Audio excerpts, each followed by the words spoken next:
Welcome to the best of the Geek Speak Show.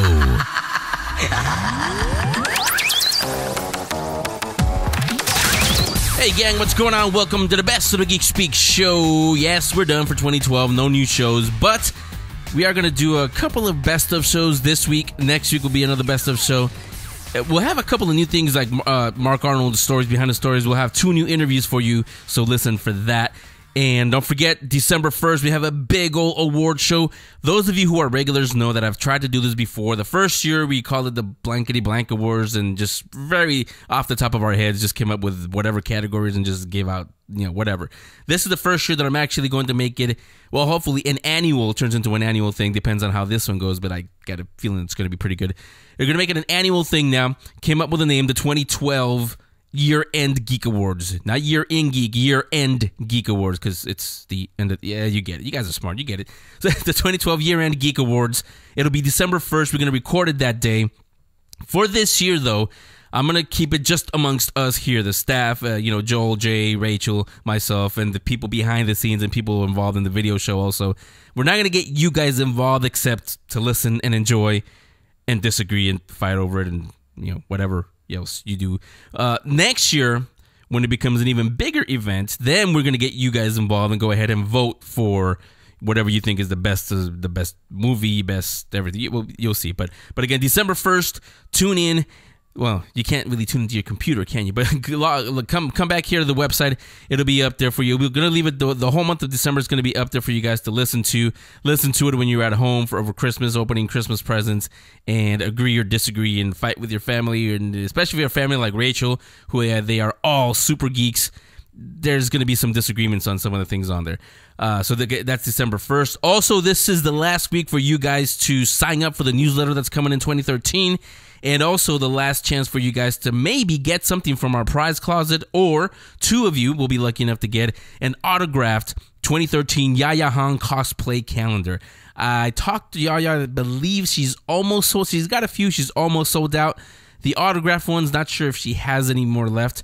We have 2, and they'll be all yours. All you got to do is simple. Scroll down from where you're listening to the show right now. Sign up for the newsletter. On next week's show, I will pick 2 of you, randomly pick 2 of you, and send you an autographed Yaya Han 2013 cosplay calendar. She was kind enough to send one to here for the studio. It's hanging up there ready for 2013. Pretty cool. But then again, it's Yaya. Her costumes are always awesome, so what you expect, right? So, and also we have, like I said, posters and some other things for you. I'll give you guys a list when I pick you randomly. If you don't get the Yaya Han posters, I'll email you guys and send you a list of what you can pick from. It's there's some books, graphic novels. I found some exclusive books actually that I didn't even know we had in our prize closet. Some extra ones from what we got. So I'll share those with all of you. But this is the last week for you guys to sign up for the newsletter. For that, if you want to get something, if you just want to sign up because next year you want to be in the know about what's happening on the Geek Speak show, go right ahead. We're going to leave that up again till all through December and maybe into January. So, again, this is the best of show. No new interviews. The gang's not here. Only me for a little bit while I get ready and go off and eat our turkey like you. If you're taking a long road trip, perfect companion. Just play this along because, nobody listens to radio anymore, right? So, play this. And especially if this is the kind of stuff you love and you've been listening to us for this whole time, we appreciate you listening and we hope to have you back in 2013. So, we talked a lot of Star Wars. How can we not ever, literally hours before Halloween, you guys know the big announcement that came out by now. Disney bought Lucasfilm, and the biggest announcement wasn't that, believe it or not. It was that we have Episode 7 coming in 2015. I figured let's stick with Star Wars again, just a short one. If you all remember, way back in the beginning of this year, I did a State of the franchises, where Star Wars, where Star Trek is. Star Trek obviously is enjoying a fantastic reboot with JJ, Star Trek Into Darkness. We have the trailer and the first 9 minutes in IMAX coming with The Hobbit. So The Hobbit is really going to be an event because we have that. If you see it in IMAX, you're going to get the first 9 minutes of Star Trek Into Darkness. If you go watch The Hobbit in regular screening, not IMAX, you're not going to get the first 9 minutes. You're going to get the first full trailer for Star Trek Into Darkness. So you still get something. You're also going to get first trailer for Man of Steel. Okay, yeah, that's enough. So you get Superman, your first look at Superman, your first look at Star Trek Into Darkness, and then we return to Middle Earth. What more do you want, right? What was I talking about? Oh, Star Wars again. So I'm gonna stick with Star Wars. Gonna be short. Like I said, if you remember way back in February of this year, episode number 3, I think the 4th episode, 3.4, we called it the state of the franchises. Talked about Star Trek, talked about Star Wars. Star Wars, as I mentioned back then, I felt was like a truck stuck in the mud with the wheels turning in the mud. It wasn't really going anywhere. Yeah, I know we had Clone Wars that weekend when we recorded the Phantom Menace in 3D was just released. So I had Chris, Hoth Ice PLanet from the Sarlaac Pit Podcast, and we talked Star Wars. Also had Darren Benjamin from the Trekcast, the official Star Trek, one of the official Star Trek podcasts. I'm not going to play the Star Trek one because it's really not relevant right now. Star Wars is, listen, I'm not going to play the entire interview either. It's only like, I cut it down to about 10, 12 minutes. Listen to some of the things that we said. It's interesting how I mentioned, you're going to hear me mention in a second that the reboot, Star Wars being reimagined or rebooted may happen 30, 40 years from now. Well, I was wrong. It's going to happen 3 years from now as we record this. So here it is, again, from February 8th, 2012, from episode 3.4, The State of the Franchises. Here is Star Wars with Chris, Hoth Ice PLanet. But the discussion we're going to have today, it's a discussion show. We haven't done one in a while. So the discussion is not Star Trek versus Star Wars. We don't really want to do that. It's a discussion for a completely different show. Here, we just want an intelligent discussion on the state of the franchises. You know, the president always does. The State of the Union tells us basically how we're doing. Like, yeah, we can't tell ourselves. Here, this is how you guys see it. Us, the fans, us, the geeks who geek out on Star Wars and Star Trek. How do we see the franchises 40 and 30 years later? And I told you I had a couple of special guests. To start with the first one, let's go to some experts. No, not George Lucas. Chris, Hoth Ice PLanet from the Sarlaac Pit Podcast. You can find it on galacticbinder.com or just go to our link section. It's all on there for you. He is the creator and the co-host of the Sarlaac Pit Podcast. And if you call it the Sarlaac Pit, what do you think they talk about? Yeah, exactly. So let's talk about that with Chris. Chris, welcome to the Geek Speak Show. Thank you. I'm glad to be here. Yeah, glad to have you here. So like I said, let's not turn this into Star Wars versus Star Trek. We were talking right before we started, and I said I'm actually a fan of, and I've said it on the air many times, I'm a big fan, huge fan of both Star Trek and Star Wars. So let's not turn it into that. It's just like I said, how do we, the fans, how do we see the franchises right now? 40 years later for Star Trek, 30-some years later for Star Wars. And before we get into that part, let me ask you, Chris, what was your first introduction to Star Wars? Oh, I was 7 years old, and I remember going to spend the night with an aunt of mine. She didn't have any kids, so it was like a big deal for us kids to go spend the night with her. And we'd just, go spend the night, and the next morning she'd always take us to a movie. And I remember sitting there getting to pick out which movie I get to go see. And, of course, for all of you young people, back in that day, the only way we knew what movies were playing was to pick up the newspaper and look at the newspaper or actually go to a theater. So I'm just sitting there looking at the newspaper and I see this thing called Star Wars and I'm like, ooh, I want to go see that. Yeah. And of course, Star Wars, it was rated PG and I was 7 years old, but my mother was, no, you cannot go see a PG movie. So I had to call and literally beg my mom to let me go, and she gave in, and well, the rest is history because I've been a total geek ever since that day. I mean, I sat down in the theater with my aunt, and it just, at 7 years old, just completely changed me every which way possible. I mean, I was a totally different person after that. At 7 years old, if you can believe that. I can actually, because we were talking off the air. I was 4 years old when I first saw Star Wars, when it was still known as Star Wars, and when Han shot first. But to you, at 7 years old, what was it about Star Wars? Was it the characters? Was it just the ships? Or was it just everything? Or what was it that just grabbed your attention? For me, it was more just the action, and partly the characters. It wasn't really the story because it's 7 years old. I mean, I was well aware of what was going on as far as the battle sequence. I remember I had a young friend of ours. We were doing one of our shows, and he brought this up and asked us if we understood the gravity of, like, say, the final battle. And what I remember at that age was coming out of Vietnam. I remember as a kid, because my dad fought in Vietnam, and I remember hearing a lot of stories about that. And of course, even though the war was over with at this time, it was still in the news quite often. So I understood what the gravity of a war meant for a 7-year-old. I mean, as best as I could at 7 years old. But basically, it was just, I guess, I did gravitate to the characters, and then also the action and, of course, special effects along with the action. But as far as the story itself, it really didn't, I guess, grab me so much until as I got a little older and started to see it, the depth of it, especially with Empire. Yeah, I agree with you there. That's one of the reasons why I've always liked Star Wars. Also, Star Trek, it's a little could be a little slow, a little boring sometimes. Especially the original episodes. But Star Wars, as a kid, as a 4-year-old kid for me and 7-year-old for you, you can go there, love the lightsaber fights, Darth Vader, the stormtroopers, the ships, all that stuff, all the action. Then as you start getting older and you start actually seeing all the little sub-stories, the main story, but also the sub-stories that go on behind it. Things from the Cantina characters, especially when you start to know their backstories. Right. And going on that point, actually, you're obviously a fan of the films. Are you a fan of the extended universe, the books and everything else? Yes, I am. I don't read as much as I would like to because I'm so busy with work and then the podcast. Since I started the podcast a couple of years ago, I haven't had the time to actually sit down and read like I used to. But there for quite a while after episode 3 came out, that was basically, I was like, okay, no more movies. What am I going to do now? And I really got more into the reading at that point, and it was just basically going through the timeline. I started at the end of Jedi and just started moving past it because I know a lot of people that we've talked with on our show, especially with the EU, they like the different areas away from the main characters of Luke, Han, and Leia. Well, for me, I really like those characters. I like all of them, but I really wanted to know more about what came about with the kids, Luke and Mara Jade, their kid, and then Han and Leia and their kid.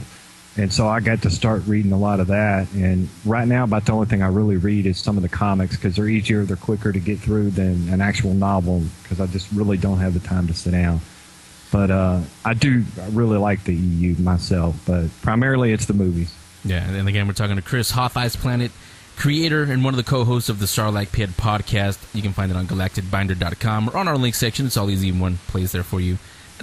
You're a fan. Obviously, we've established that already. So am I. As a fan, 31, 32 years later, 34 almost, actually, how do you see, in your opinion... What's that? Actually, this year will be 35 for Star Wars. Yeah, see, it's been so long, I've lost count. But as a fan, how would you describe the state of the franchise? Well, for me, I think it's going along just fine. I think some of the things that they're doing is a little quirky, and we're kind of trying to see what's going on with it. But with the Clone Wars, I really do like the Clone Wars series. I thought Season 3 was a little way too up and down for me. Season 4 has really been a lot better compared to Season 3. Now, when that first came out, Lucasfilm stated that this was going to go for 5 seasons, and we don't really know where it's going to end up, if it's going to slam right into episode 3 of the movie, which it should be because that's where it ends. And now they're talking it's possible 6-7 years it can go on, so who knows what they're going to do at that. And of course, we've been having talks about this live action TV series since well before the Clone Wars series even was created. So we still don't know about that. I would really like to see that come about, though. I mean, to interrupt you, but I don't know if you guys mentioned it on you guys' show on the Sarlaac Pit Podcast, but there was some news from Rick McCallum that supposedly it's going to be titled Star Wars Underworld. You guys hear about that? Yes, I did. I saw that, and I really, really like that idea. I love the whole idea of it being Coruscant and the underworld of that. Yeah, I just hope it doesn't cause any confusion with the vampire film Underworld. I doubt it. Yeah. With Star Wars and the way Lucasfilm and the way they like to do things, I could see your point there, but I think there's a well-established Star Wars Underworld site out there now that I think more people will probably think of that, before Underworld. But, I mean, you're right. I think this is probably geared towards more adults than, say, the Clone Wars is geared toward kids. Right. But I honestly think that Star Wars is still going in a pretty good direction myself. I mean, as a fan, I'm just as excited as I have ever been. So, and again, we're talking to Chris, Hoth Ice PLanet. He's a creator and co-host of the Sarlaac Pit Podcast. You can find it on galacticbinder.com. Just go to our link section. It's all on there for you. And we are talking, like I said, the state of the franchises. Star Wars, obviously. Star Trek enjoyed a fabulous reboot. Actually, I call it a reimagining more than a reboot with under J.J. Abrams. Now, let me ask you, Chris, not anytime soon, but let's say 30, 40 years from now, would a Star Wars reboot or reimagining, sort of like what happened with Star Trek, would you think that would work with 30, 40 years from now with that audience? Well, if it's done right, yeah, I think it would work. I think if you have a certain person, like, say, the talent of J.J. Abrams, I'm a Star Trek fan, nowhere near the fan that I am of Star Wars. Right. I love the original series, and sad to say, I've never even seen any of the other series. Mm-hmm. And I've seen a few of the movies, and to me, as a fan of the original series, I thought the movies that I did see were really, really disappointing. Mm-hmm. In comparing, I mean, to me, I remember watching Star Trek on TV when I was a kid, and then when Star Wars came out, it just, to me, made Star Trek look subpar. Right. Which is understandable because the effects have come a long way. But the original series, to me, is still really good. And I was there the first week or the first weekend when the JJ came out with the new Star Trek. The new Star Trek, because I know what kind of a fan he is of Star Wars. Mm-hmm. And you know, it's funny, when that was coming out, so many people were talking about it's Star Trek made like Star Wars, and I'm like, well, yes, in a way, but JJ's just a huge fan. He just wanted to add some of the similar elements that made Star Wars so successful to Star Trek. Yeah. And I think he did. I thought that this new Star Trek movie was just an awesome movie. I thought it was really, really good. And as soon as they mentioned the second one, I was like, all right, yeah, bring out more of them. I mean, as long as they're good and they're well done, I don't see a problem with it. But for me, I don't know the history of Star Trek as far as the storyline. So it's not going to affect me like it would diehard Star Trek fans. Yeah, the thing about the Star Trek under JJ, not only JJ, but Damon Lindelof and Roberto Orsi's actually the only real Star Trek fan also, but he's also a Star Wars fan. But Damon Lindelof, J.J. Abrams, Alex Kurtzman, Brian Burke, they're all huge. They're from the Star Wars generation. They grew up like you and I did on these movies. So yeah, you saw a lot of that in the new Star Trek. But I agree with what you say. As long as somebody like a J.J. Abrams type, because obviously George Lucas is not going to be around forever. 30, 40 years, his kids may inherit it, and they may not see it the same way George Lucas is. That it's my baby, I can do whatever I want to it. They may just sell the rights off to somebody, and hey, have at it, whatever they do. That's what I mean by if whoever they sell the rights to, if they rework it or reboot it or reimagine it, you think it'll have the same, probably won't have the same effect that the original Star Wars. I don't think anything ever will again.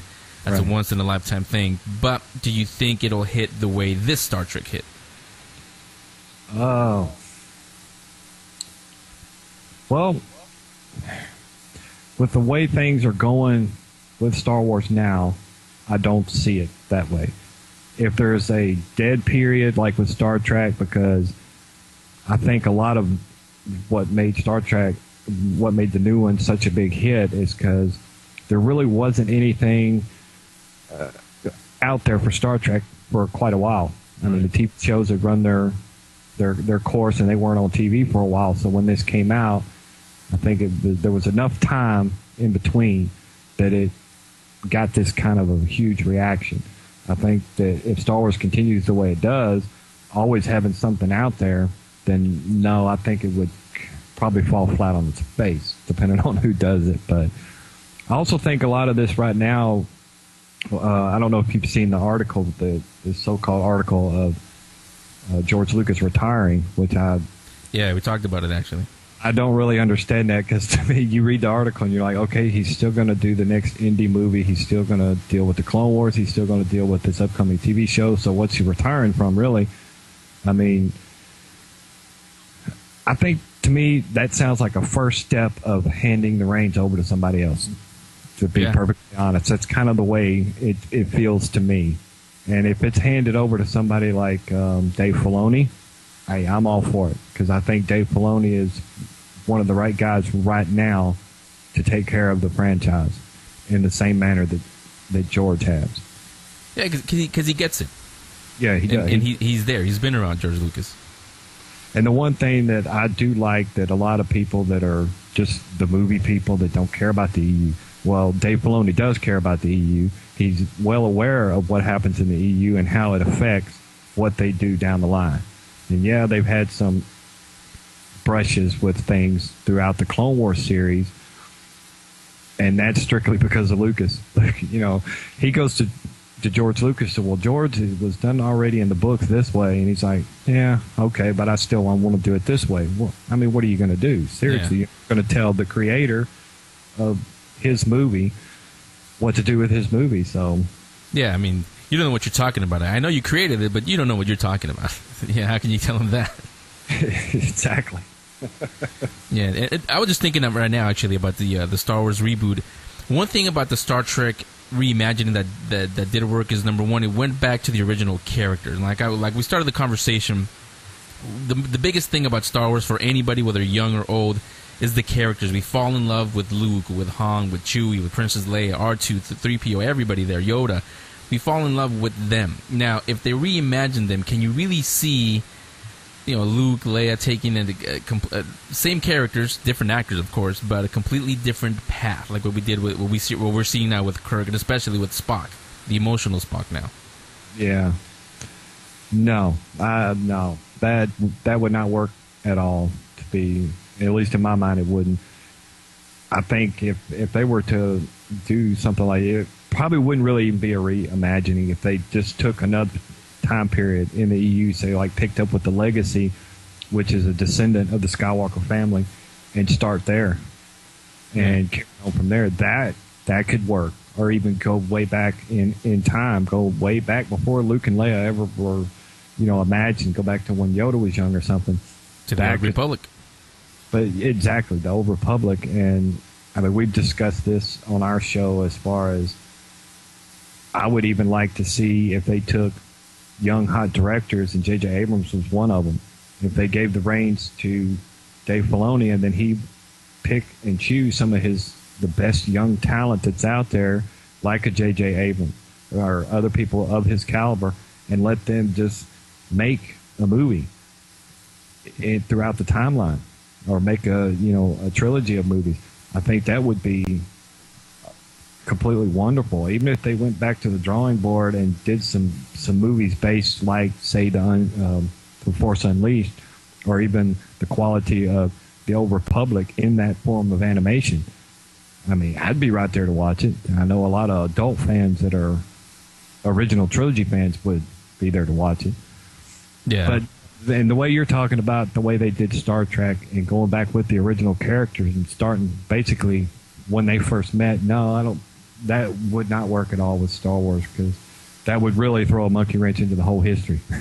Yeah, especially the way everybody knows. I mean, the Star Trek is, as popular as Star Trek is, not the whole world doesn't know Star Trek the way they know Star Wars. The characters, like I said, the backstory. They know. I mean, the most famous line that really isn't in the movie is, "Luke, I am your father." He actually said, "No, I am your father," but that's just nitpicking on our part. But everybody knows that backstory. So yeah, if you start messing with that, then yeah, it wouldn't work at all. And there you go, a shortened version of the interview with Chris, Hoth Ice PLanet, host of the Sarlaac Pit Podcast. You can find him on galacticbinder.com. Sure, they got a few things to talk about lately, huh? Right? So that's again from back in February, episode 3.4, the state of the franchises, talk Star Trek and Star Wars. Not going to play the Star Trek one because we know where that one's going, Star Trek Into Darkness. Trailer, first 9 minutes, like I said, with The Hobbit. You'll get all that then. So let me take a little break. When we come back, we'll talk TV and then call it a show, and we'll go enjoy our turkeys like you probably are or are on your way to go do right now. So here's Mark Arnold with a brand new Stories Behind the Stories. The stories behind the stories with Mark Arnold, exclusively on the Geek Speak Show. This is Mark Arnold from the Stories Behind the Stories, and today we have Jorge Pacheco. And Jorge is an artist best known for his work at Harvey Comics in the 1990s, and he's also worked for DC's Scooby-Doo and Looney Tunes comic book series. Hi, Jorge. Welcome to the show. Thanks for having me, Mark. I appreciate it. You seem to have a knack for drawing like every major funny animal and kitty character out there. Is this your preference, or do you desire to draw other genres? I don't know if I have a preference. I guess the main thing with me is I really enjoy just drawing. I kind of got, cornered into the humor stuff somehow, but, I've been branching out a little bit more. I've been doing a little bit more realistic stuff. I guess there's probably a bigger market for that, but I love drawing the Looney Tunes and obviously the Scooby-Doo and the Flintstones and the Jetsons, et cetera, et cetera. Like I said, I just enjoy the drawing. How did you get your background? Did you take any particular schooling to learn how to draw these characters, or did it come natural to you? I think it came a little bit natural. I mean, when I was a little kid, I used to draw. I was the kid in class that would draw instead of listen to the math teacher. So, I'd draw Charlie Brown and, obviously Scooby-Doo and the Flintstones and stuff like that. So I guess it's always been in me. Was Harvey Comics your first professional position and where you were hired as staff artist, or did you work other areas prior to that? Well, I got kind of a funny story. The editor at Harvey Comics turned out to be Sid Jacobson, and he's been basically in the comic field since the infancy almost. He worked with Jack Kirby and Joe Simon, and he was the first real big editor at Harvey Comics many moons ago, and I graduated from the Joe Kubert School, and the first day out of school I went up to Marvel Comics in DC, Marvel and DC Comics in New York to try to get work, and I went into Marvel and I actually I had an appointment with Sid Jacobson, and I ended up getting his assistant, and she really liked my work, and so obviously I said, great, so they gave me a tryout, and I sent it to Sid because obviously he wasn't in the office, so I didn't get to meet him the first time, but I sent him the work, and he rejected it. And then lo and behold, 5 years later at Harvey Comics, I don't think Sid remembered that he'd rejected me, and he ended up hiring me at Harvey Comics. So I worked for Harvey Comics for 5 years, from 1990 to 95, until they stopped publishing comic books. So the earlier publication was the Star Comics line that Sid was heading up at Marvel at that time? That is correct. That's okay. Star Comics. But my first professional job was at Blackthorn Comics, which was actually a pretty local comic book company for me at the time. I live in San Diego. I currently live in San Diego, but they were doing a lot of humor books and stuff like that. And I went into the offices, and I ended up doing their Flintstones books and Bullwinkle and Rocky and Underdog and many other books like that. So that was really my first big break, was working for them. And they went belly up a few years later, and so that I was kind of unemployed for a little while, and I ended up working at Now Comics for a very short time. And then in 1990, that was my big break, was working for Harvey Comics. And it's kind of a funny story. I sent them samples. I guess I'm showing my age. Before they had the internet, obviously, you sent stuff through the mail, and they called me up and said, we're interested in your work. And I said, hey, this is great. And I said, can I come in for an interview? And at the time, the editor there was Craig Mitchell. And I kept calling them up and reminding them, can I come in? And I must have called them every single day for months. And finally, I think they ended up saying yes, just because I was pestering them so much. So I ended up going in, and at the time, Sid had just got hired. And I said, I'm coming in here for an interview with Mr. Mitchell. And they said, well, Mr. Mitchell isn't really working here anymore, and they didn't even know I had an appointment with him. So anyway, they ended up seeing me, and then I got hired, a couple weeks later. So it's just funny how I got the work there, and it was really a big break, because as an artist, anything that you have as steady work is really great, and working in-house it was so much fun. I mean, I love what I do, and being able to make a living at it is just great. Where can we find your artwork online? I mean, obviously, you can just find comic book covers, but what's your website? My website is obviously and it's Pacheco Toons, and it's PACHECOTOONS, Pacheco Toons. Okay. So you can see my work there and see my family. I have a lot of pictures of my family up there too. I have a little boy, and that was another blessing about being a freelance artist, is for 2 years I was able to work and watch my son, grow up when he's still a little kid. He's turning 5 in a couple months, but I was able to watch him and work, which was a challenge, but a lot of fun. And any personal appearances for you in the near future, or like at conventions? I actually had a show in San Diego with a bunch of other talented artists at the comic convention. Bat and Lash, I don't know if you know who he is. Yep. He's a pretty famous cartoonist. He writes a lot of stuff for Archie, and he has his own Supernatural Law comics. I'm sure he'll appreciate me giving him a plug. Yep. Supernatural Law, and they had a show at his gallery, and I was one of the artists that was featured, and they had that on for about a month.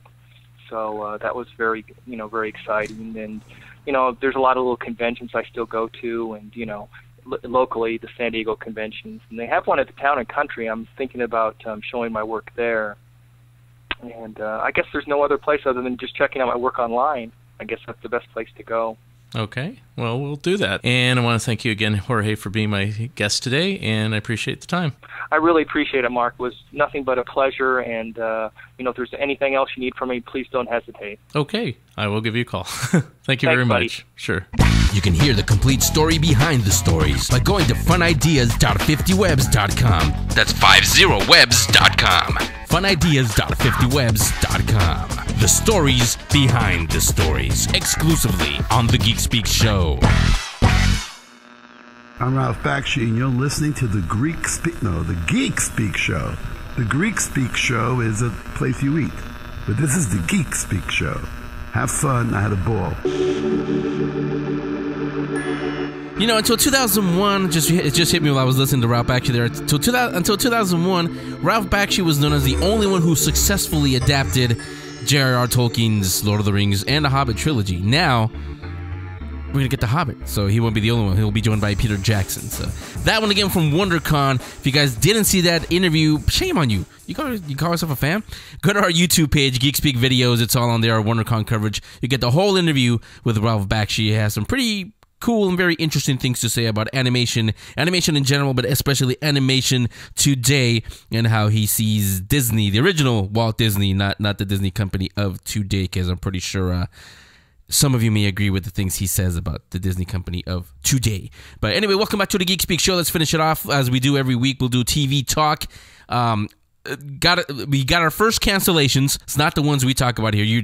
The way we talk about it, you think it would be Revolution. Still going strong, kind of.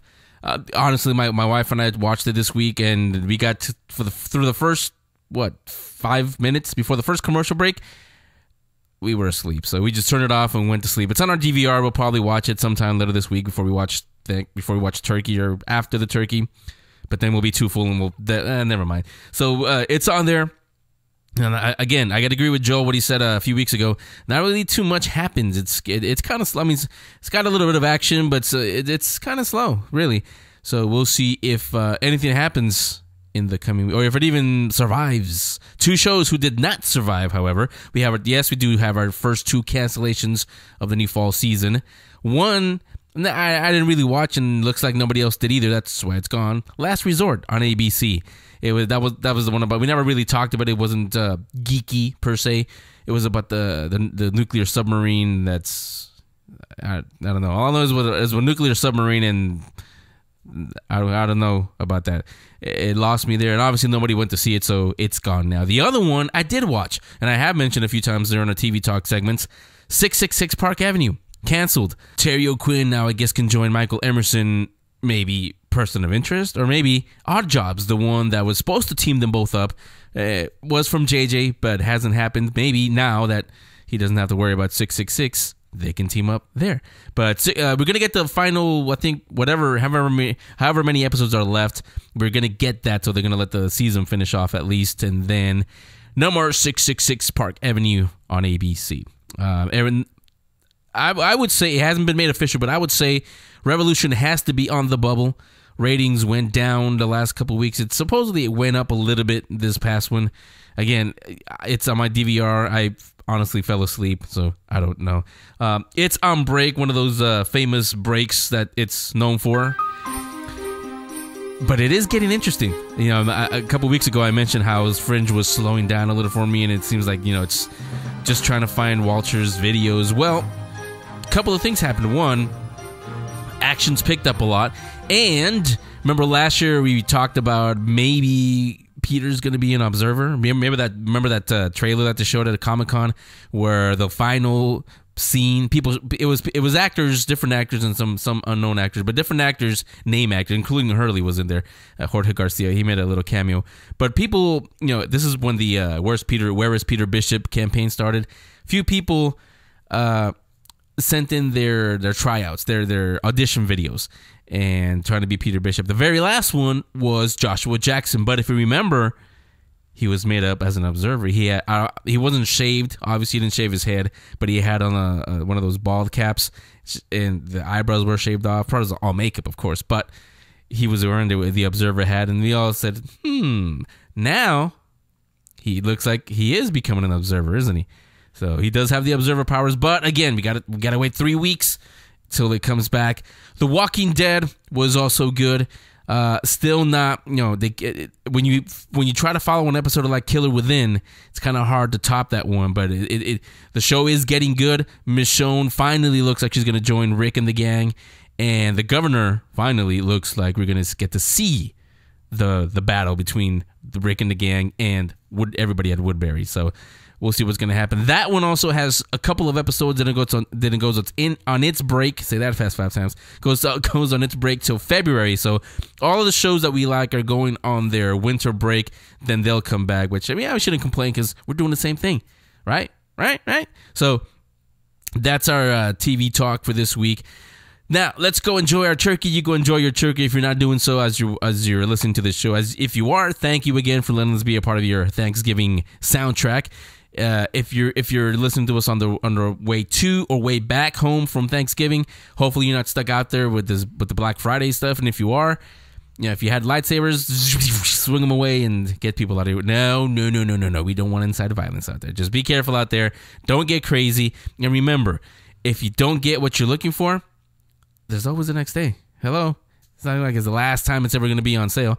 But it's just crazy to me. I don't know why you guys go following me. Stay home. Rent movies. Catch up on some stuff that you haven't seen. Catch up on shows that you haven't watched. Catch up on what do you call it? Catch up on Revolution. See what you guys think. Watch Fringe. Jay, I know, is catching up on Fringe with her fiance, and they're getting ready for because she has to be there for the finale.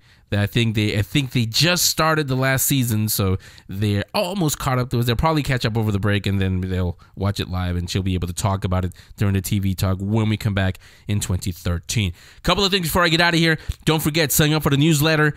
The newsletter's coming in 2013. Maybe like twice a month. Not going to inundate you every week with just junk, but I'm going to give you a newsletter twice a month next year, starting in January 2013. Basically let you know what's coming up on the show, who's coming up on the show, what events we have coming up, what contests we have coming up, things like that. Any special treats, I'll put it that way. Yeah, hint, there's some special treats coming up. Who's coming up on the video show? That's also new. That's going to come. 2013 is more of a regular thing. We're going to get more of a regular video show. That's what it'll be. If you sign up now, however, now through next week, you'll get some of our stuff from the conventions that we got, from WonderCon, from Comic-Con, from APE, from Image Expo, Big Wow, all the conventions that we covered, and just stuff that we get sent to us anyway, just because we have the guests on, and they sent us posters and all kinds of stuff. I also discovered some very cool books that I didn't even know we had extra copies of, so I'll send one to you. One of them, as a matter of fact, is a very, very cool book. Rachel got one, I got one. It's a Star Wars pop-up book. Very, very cool book, especially the middle section. It opens up, it's Darth Vader, the lightsaber lights up. You want that? Again, sign up for the newsletter. 2 of you next week will be lucky enough to get a 2013 autographed Yaya Han cosplay calendar. Autographed, not just a calendar, it's autographed from Yaya Han, and you can put up on your wall and spend all of 2013 with Yaya Han. So that'll be going on, and even after that, you can still sign up for the newsletter. I got a few people. We're up to over 200 now. But you can sign up anytime, and don't just do it because we're giving stuff away. It's a good reason for it, But sign up before, after that even, and you will be in the know in 2013 about the Geek Speak show. So, is that it? Am I forgetting? Oh, big one, December 1st, our awards show. Again, we're calling it the 2012 Year-End Geek Awards. Not Year in Geek, Year-End Geek Awards. It's going to become, hopefully, an annual thing now. I know we've tried it before, and it was very off the top of our heads and just came up with the categories and the winners and whatever. This time around, it's going to be a big event, and like I said, hopefully become an annual thing. And next year, we're not going to get you guys involved this year, except listening.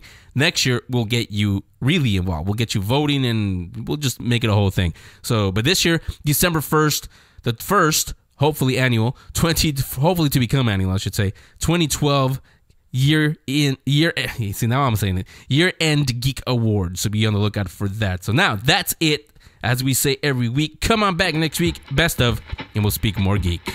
The Geek Speak Show will be back next week with a brand new episode. In the meantime, follow them on Twitter at Geek Speak Show 1. That's the number 1. Become a fan on Facebook. Subscribe on iTunes. Watch special event coverage and the Geek Speak video show on YouTube/Geek Speak Videos. And listen to past shows in the archive section on thegeekspeakshow.com. A big thank you to the Geek Speak Show's content providers, GeekTyrant.com, Collider.com, RamaScreen.com, and MightyVille.com. The Geek Speak Show.